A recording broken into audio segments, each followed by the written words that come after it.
Good to go. All right. Well, good afternoon, everybody. My name is Justin Jackson, and I'm here to do my funny pitch on Shark Shoes. So just to get a little bit of a background of where this idea kind of came from, I've always liked shoes. That was kind of my idea when I first got here. When I was asked what kind of business I wanted to run, my first thing was a shoe store. And I kind of ran with that, so the first thing I was going to do was a consignment shoe store. But after talking to a lot of people in and out of the program and trying to figure out the logistics of that, I thought that would be a little bit too difficult. So I downscaled it a little bit to another part of my life that I do a lot is cleaning and polishing shoes. I like to make sure that all my shoes look good, and that's kind of a big part of my life. So I thought, why not bring this service to campus and see if I can engage the community. So just a bit about my business. So Shark Shoes is going to be, like I said, a cleaning and polishing business that is going to be fast, affordable, and keeping everybody looking fresh. I mean, the best thing about having nice looking shoes is it kind of puts together an outfit. And I've talked to a lot of people on campus who are going out and they go downtown, or they're out just kind of walking around campus, and it rains down here in South Florida a lot. So walking through the grass and the dirt can get their shoes really messed up and really dirty, and what happens is you are left with the choice of, do I just try and clean it with water, which really isn't that effective, or do I go buy some solution that's really expensive? And sometimes people don't really know where to do that. So I thought that this would be a really good service to add to the community, and I think that this would be something that can happen for everybody. And so just to kind of touch on these things, it's fast. It really doesn't take that long to clean a pair of shoes, especially with the solutions that I found. It takes anywhere in between like 2-3 minutes. Just kind of rub it through and then wipe it off with a towel. It's affordable. The cost I'm going with is $5 just to clean a pair of shoes. Every cleaning would be about $5 across the board, no matter what kind of shoes you have. And it keeps everybody looking fresh. I mean, I don't know about you, but I like to look good when I go out, so I want everybody to look good. So just go through my target market, just like everybody else out here. My target market is going to be all 4,500 undergrad students, NSU faculty and staff, and the visitors that come through. There's a lot of opportunities for something like this. This wouldn't be a stationary business. I'll get to that later on in the presentation, but I think there's a lot of opportunity for this, especially in this building. There's a lot of people that come through for business conferences, and when they have DECA out in the UC, there's cheer competitions. I mean, there's a lot of kids, a lot of parents. So especially if kids run around getting the dirt and all that stuff. So parents could definitely take advantage of that anytime that they come through. So I think that this would benefit a lot of different people, and I definitely wouldn't limit myself to just the students. So I would open this up to faculty and staff that work here, just so everybody feels included in a part of my business. So just go through the value proposition. So like I said, when it comes to fashion, a lot of people would say that shoes kind of tie together an outfit. It makes everybody, it kind of adds an extra step to your outfit. It makes it a little bit better, and keeping up your shoes is really a hard thing to do. And if you ask anybody who's really into shoes, once they get dirty, you kind of like go into a thought process of, should I get new ones? Do I just leave them out? Do I wear them again? Whatever the case may be, depending on the type of shoe that it is. So I think that the best thing that I can do is provide a fashion efficient way to keep shoes clean and looking good any day of the week without burning a hole in people's pocket. Because like I said, this can get expensive if you try and go and do it on your own, especially if you go through a store like Foot Locker or Soles or any kind of place that sells shoes, because then they just try to sell you expensive things that you don't necessarily need. So I think this would definitely be a beneficial service to the NSU community. So from my research, I did a survey sent out to about 250 undergraduate students. I sent out a different survey to faculty that I knew. I didn't get as many responses back, so I couldn't really use that as data. So what I have is strictly based from the undergraduate population. I got 147 responses back, so that's what this is based on. So I asked 5 questions. The first question was, would people get their shoes clean? I mean, obviously this question makes sense, just because if they wouldn't, then there's no point in having this business to begin with. So I did get a 63% yes. A lot of people, obviously more than, it's not a crazy answer, but it's more than half, which is obviously good for me. That's a lot of people definitely look my way in this business coming out. So then the next two questions I asked was, how important was it to certain people to have their shoes clean, and how much were they willing to pay? So I got pretty much what I expected out of both of these questions. For when it comes to how important it was, I didn't think a lot of people would find it extremely important, but having 47% of people say that was somewhat important means that they would actually have some sort of interest in coming by and getting their shoes cleaned for me. And when it comes to the price point, this was crucial for me because I had, obviously, like I said, my price point of $5. That was where I wanted to be at, and most of my responses said that they would pay anywhere between $3 and $5 for a shoe cleaning. So that was definitely good results to hear back. Then my last two questions were, how often would people get their shoes cleaned, and would you rather have your shoes cleaned on the spot, or through a pick-up and a drop-off and pick-up kind of situation? Now, when it came to how often people would get their shoes cleaned, I didn't really know what to expect, so I think this question was definitely good just to get some developmental parts of my business down. So having half of the people say that they would do it every month isn't really crazy surprising. So I think that's pretty good. And that 23% of people that say every 2 weeks is kind of my crucial repeat customers, because every 2 weeks then I could have if any of these people showed up like at any of this percentage, then I think I would always have something to do, which is kind of the main point of running a business. So as long as I had people coming through, then I wouldn't have any issues. And then that last question was kind of another developmental stage for my business. I wanted to offer a drop off and pick up part of my business, because not everybody has the time to kind of just stand around and wait. So I decided to add this piece in, and it got a really good response. More than half of people said that they would do that. This would really just consist of people coming through and giving me their shoes. I can set up some sort of notification system, whether it be a text, an email, an app, whatever it is, that would notify them that their shoes are ready for pickup, and they can pick them up at any of the locations that I would be at throughout that specific day.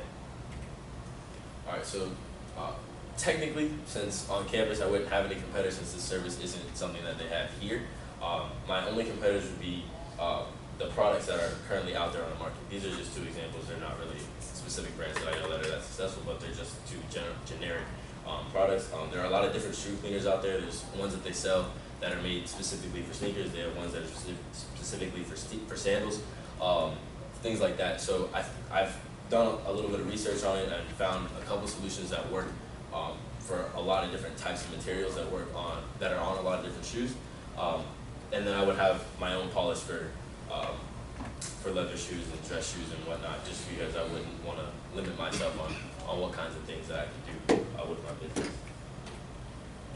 So for some promotional materials that we have, the one on the left is a flyer that I have. That's the one that I'm going to be posting around campus, in the dorms, in the UC, in this building, just so people can understand that this is what I'm going with. I obviously have to get these approved through Campus Life first, and once they get approved, then I can just go ahead and put them up around school. There's different departments I got to go through to get those approved for different buildings, but that poster is the one that I'm going to put up around so people can get the information. It's got my contact information, and some of that stuff might be adjusted depending on how my schedule works out for next semester, but that is my goal of hours of operation. And then the piece on the right is going to be some sort of sign. If you've ever been through the UC, you know that there's really big pieces of paper that get put up there on the windows. I think that would be a great area for me to be in. It's like right in the center of campus. The locations that I'm looking at are all around campus, so I think that would be a really great place for that to be, so then everybody kind of gets an idea. And then I have my contact information on the bottom, nice and big for everyone to see. So then my operation and development plan. So the locations that I'm looking at are obviously the innovation zone that they're building in the new apartments. A lot of us are going to run into there, so some days I would work through there.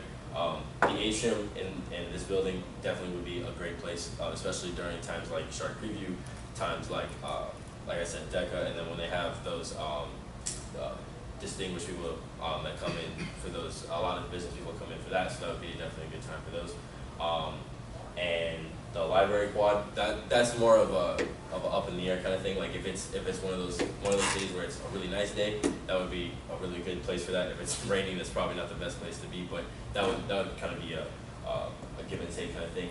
And then the residence hall lobbies and the UC spine. So the resident hall lobbies kind of works for Goodwin and the Commons because they both have lobbies, and there's a lot of foot traffic in there every day because a lot of people live in those buildings. And then obviously the spine is prime location for everybody that's here on campus. The target hours of operations for me would be 11:30 to 1, Monday, Wednesday, and Friday, because a lot of people don't have class in that time frame. So I think those are perfect hours for me.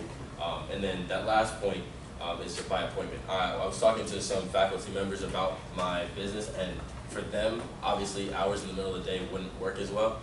So I kind of thought of the concept that I would do appointments as well, based off of my schedule and their schedule, so that they can call anytime. They could give me their shoes if they want. I can go to them, whatever works best for them. So I can. That's the benefit of having this as a mobile business. And then just the rest of my operation and development. So the inventory that I would have would be 20 bottles of cleaning solution. I've gone through a couple wholesale websites that vary. You can get anywhere between 10 and 20 bottles. I felt like it would be better to go a little over and not have to keep restocking that over and over. And then, so the brushes, I would get 2 for cleaning and 2 for polishing. They're both different brushes. The brushes kind of do different things, but I would definitely need 2 of those because they can get worn out pretty quick depending on the type of cleaning that you're doing. And then so the laces and the Ziploc bags, that's a new thing that I decided to add a little while ago. I want to add I want to sell laces too. I can have them in there, different colors, different styles, flat, rounded laces. So that can be an extra part, just another source of revenue for me. I think that a lot of places that sell shoes do that for that reason, so I think that would be a great part for my business. So I chose 10 towels. That was really just a shot in the dark for the amount that I would need. Obviously, I don't need that many because you can just wash towels. So then I have my storage bins, which I'll get into in a little bit. It's about 2 to 4. And then a chair and a stool. That's, pretty standard when it comes to cleaning shoes and stuff like that. It's just kind of a comfort thing, and it makes it easier for everybody else that's involved. So then my suppliers for all my inventory would be Amazon.com, Target, and like I said, the shoelace wholesale website. A lot of these things come from that. It's not really that hard to find these things, but that's definitely, those are definitely the places that I'll be getting most of my stuff from. And then back to the storage area. So like the storage bins would be for all of my materials and my access products. So that would just mean like if somebody had their shoes cleaned in the pick up and drop off part of my business, and they didn't come pick them up, then I would keep them. Obviously, I would have a little tag on them, have their name and their contact information, so then they could come pick them up at any time. I would tell them that I still have them. I have access to them at all times, so I can get them to them whenever they need them. And then inventory would be taken and recorded by me every week, just to make sure that I'm still up to date on all the stuff that I need, and I wouldn't fall behind in any way, shape, or form. So just get into the funding. So with the investment of $1,500 from the SharkCage microloan, and I probably charged $5 in cleaning. If every single person that took my survey got a cleaning 2 times, then I would make that back within the two semesters that I would be running my business. So I got most of the numbers from my stuff is estimated, just because it depends on how much I get per order. But just kind of through the first one that I did through my head, it was looking at $370 for the cleaning supplies and the maintenance stuff. So that's like my storage stuff as well. And then depending on the chair that I get, those can get kind of expensive, but they'd be anywhere between $300 and $500 to fit my business. And then just like some quick accounting stuff. Again, most of this stuff is projected. I use the same kind of format that I used in the concept that if everybody came that did my survey got 2 cleanings. So obviously I would have to pay back the $15,000. So if my expenses were around what I was looking at $940, that would be the rent that I would be in. So then that date is obviously a rough date. I don't know when the semester is going to end next year. So, but then if my sales revenue was at $750, then I would use that to pay back my loan, and the $190 would be what I have left. And then again, if I made that same amount back, then I wouldn't have anything on my balance. So I could use all that money to get back, and I would be over how much that I owe by $560. So that being said, I know that the business is profitable, and I know that I can make all the money back, assuming that I hit the projections that I have for myself. And then so for my SWOT analysis, I did my strengths. It's obviously low cost, it's efficient, and it's convenient. So everybody can come and see it. It's a really easy thing to see, really quick to do, and it wouldn't cost people that much money. My weaknesses are the consistency of the cleanings. Now, getting people to come out and get their shoes cleaned as often as I want would be a struggle, but I know that once I got those first couple weeks out under my belt and got the word out of what my business was and how I operated, I think that would definitely start picking up some traction for me. I think some opportunities would be school events, like the things that SGA holds. I'm the president of the Interfraternity Council, so I know a lot of their events would be things that I could go to. Also being an athlete, I know that there's a lot of different games and stuff that I could go to that would get a lot of traction for my business. I could also keep adding laces to the collection. If people want to get like certain styles, different things like that, that would be a different opportunity that I could have. And then the last one would be like showing the creativity of our program. I mean, there's a lot of good ideas that we have here, so I think this is a unique one, and I think this would help people understand what we're here to do and why we do it. And lastly, for my threats, would be my competitors, like I mentioned before. Obviously, that comes at a cost at the customer, but I think having accessibility, that kind of trumps that a little bit. But that would definitely be a main threat to my business. So then the management team is just me. I would be the only one that's cleaning the shoes and getting everything ready to go on a day-to-day basis. And then when it's time to close up the business, I would be willing to sell it to the class of 2020 if we're allowed to do that at the time, or to the university. And then any or all of the equipment that I have left can be sold back to the students if we're allowed to do that. I know that Sal's going to buy some of Stacy's equipment and stuff like that, so I think that that could be something that I could do if there's some storage stuff that they wanted, then I could sell that back to them. If anything, I could sell some stuff online to make some more of a profit at the end if necessary, but I don't foresee that being a problem. But if I did, then that's something that I could add to it. And that's the end of my presentation.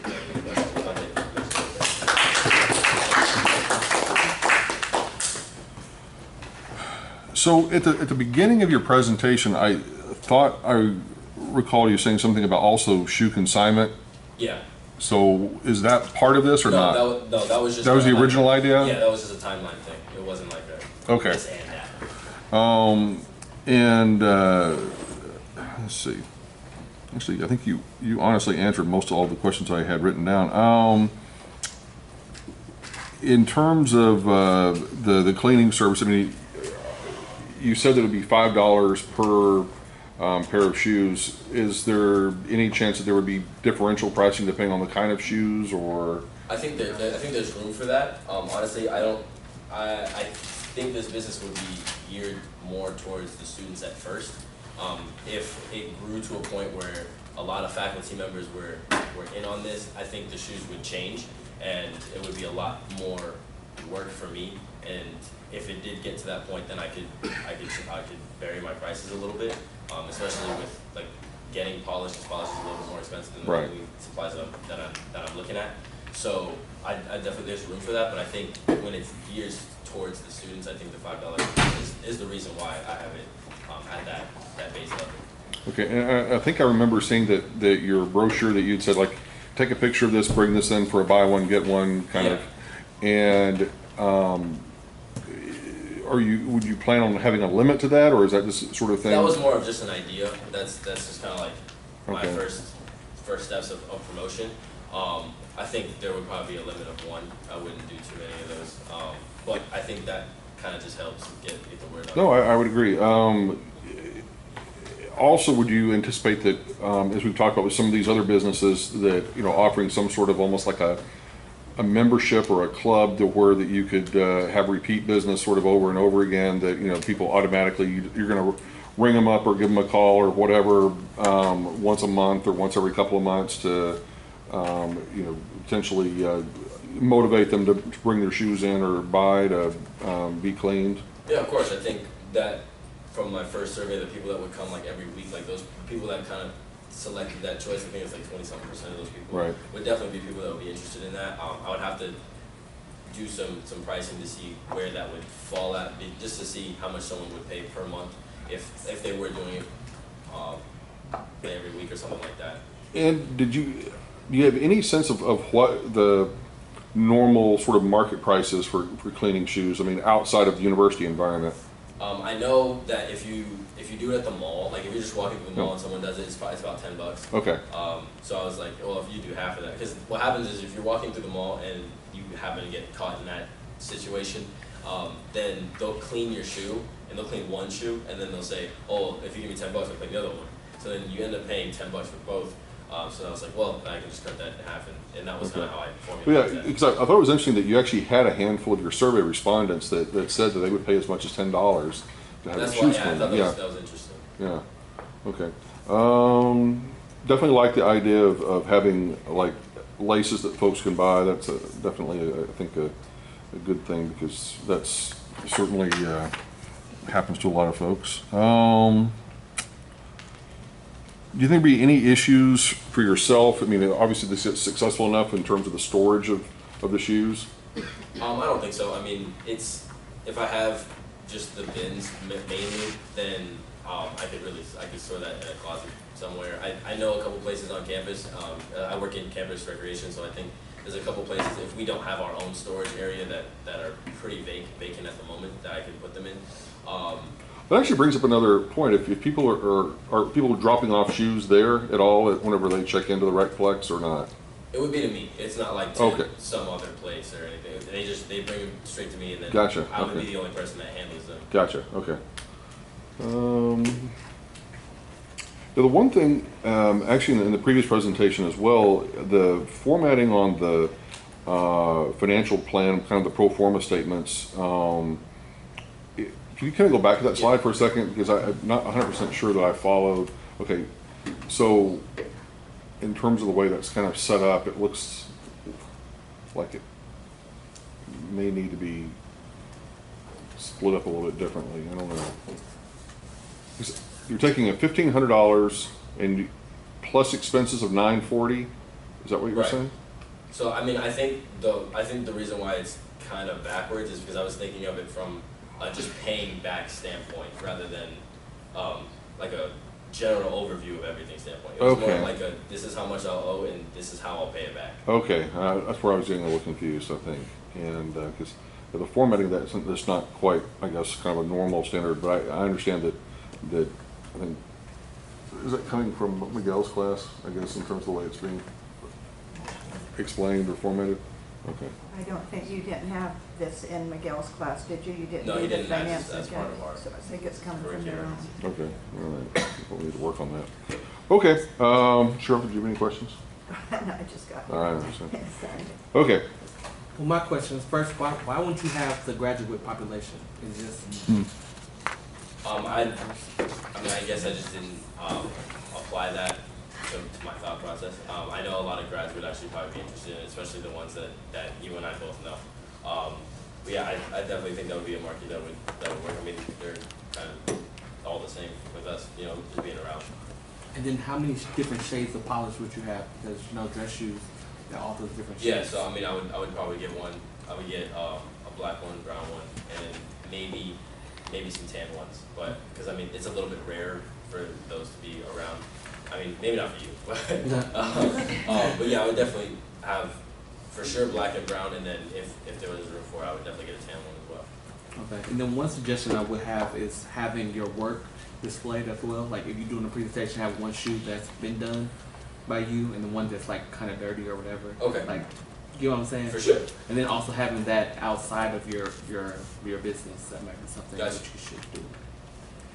Those are my statements and questions. Yeah, Sean, the graduate population thing like totally rung a bell with me. I spent a lot of time in the law school building, and like the law school students wear suits nearly every day, so like they always have dress shoes. So you might want to do some research, market research there. That'd be a good starting point. Thank you. I'm personally really excited for you to start your business because I know I'm going to use it for sure. So one thing, like as your future customer, I was wondering if you could consider doing interior cleanings of the shoes as well. Okay. Like not just like I want my outsides clean, but if my insides need cleaning too, like if they like smell bad or whatever, like I feel like maybe you could charge like $15 for that. Like I would definitely pay for that. Like an inside outside kind of thing. Yeah. Okay, cool. For sure. My shoes are really Like sticky. the spray. I need that inside stuff. For sure. No, those are definitely good points to keep in mind. I'll definitely. I already know I have like a stain on one of my shoes. I just haven't got to clean it yet, and I haven't been wearing it. I'll make sure you get to wear those again then.